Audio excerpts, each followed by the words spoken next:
talks about a month of walking in the Nepalese Himalaya. And he describes walking with his companions on a path and reaching a point where two paths went in different directions. And he said, I'm taking the one less traveled on. He also knew that about 2 days later, the two trails would converge up the mountain. So initially, David says, he talks about the exhilaration of that path on his home, the incredibly clear air, the white caps of the mountains, the sense of solitude, and he's making his way, and on the second day, when he was alone, he said the path made a decided, sharp turn and came to a rock wall, and there was a gorge 400 feet deep. And spanning it used to be a bridge.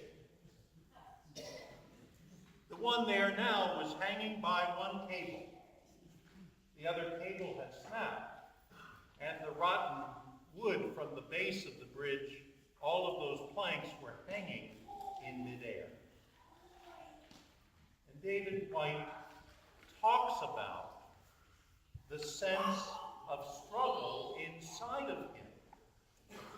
Sitting down on the side of the path, seemingly completely stopped in his journey. And then he says, well, he imagined backtracking, making his way around, and coming back up. He said, I'll never be able to catch up with my friends.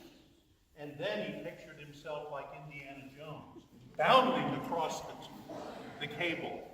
And he said his fear of heights would not allow him to do that. So discouraged and despondent, he sat down, looking down into the gorge for what seemed like a long time. And then, just down the way on the path he had walked, came the figure of a very old woman, hunched over, making her way along the same path to where he was sitting. It took her a long time. She had a huge basket on her back. She was gathering things to build a fire.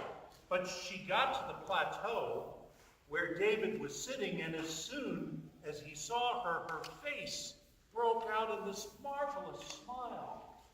And she bowed down at the waist and said, Namaste. And he, of course, the traditional greeting, bowed to say, I greet the God of you, Namaste.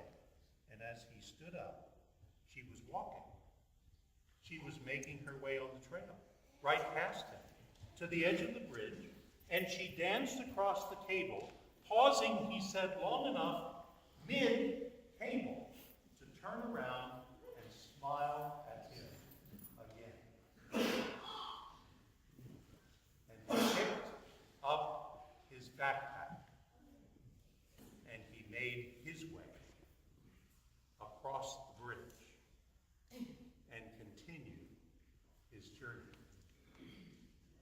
And years later, he wrote, one day the hero sits down, afraid to take another step, and the old interior angel limps slowly in with her no-nonsense compassion and her old secret, and goes right ahead.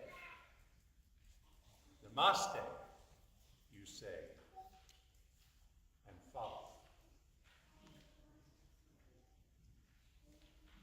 Have you ever been stopped on the side of the pathway of life? Have you ever had that experience where it seems circumstances have combined in such a way to stop you dead in your tracks? Have you ever felt fear in moments like that? I have. I remember vividly in my life those times when I peered down into the gorge and thought there's no way forward. But thanks be to God, It is the gift of the Christian community that we have Christ figures around us all the time who, like the wonderful woman in the story, they help us make our way through those difficult times. They give us a vision of what it'll be like to walk ahead, even though it feels risky. They give us the creative energy to find our way when we think there is no way. I think of my friend, Ev Walk, who's here in the congregation this morning. And how many times I've called up Ev Walk to say I need to scale a mountain at Fort DeSoto. And my And it is in walking and working through things that we find our way forward. And it is through the connection and community, the insight, the creativity, those gifts that people bring that can help us see past the impasse. And often I think about lifting our heads, how in those moments when we're on the side of the road, often our heads are down. And it is that Christ figure, that messenger, who helps us lift our eyes so we can see a new perspective on the bridge ahead of us. This week, as I thought about those times when I sat on the side of the road, I thought too of the words of Robert Seymour Bridges. You'll say, who's that? He wrote the hymn we just sang. And his words came back to me, all my hope on God is founded. He doth still my trust renew. Me through change and chance he guided. Only good and only true. God unknown. He alone calls my heart to be his own. God calls our hearts to be God's own. And it is that call that helps us move ahead.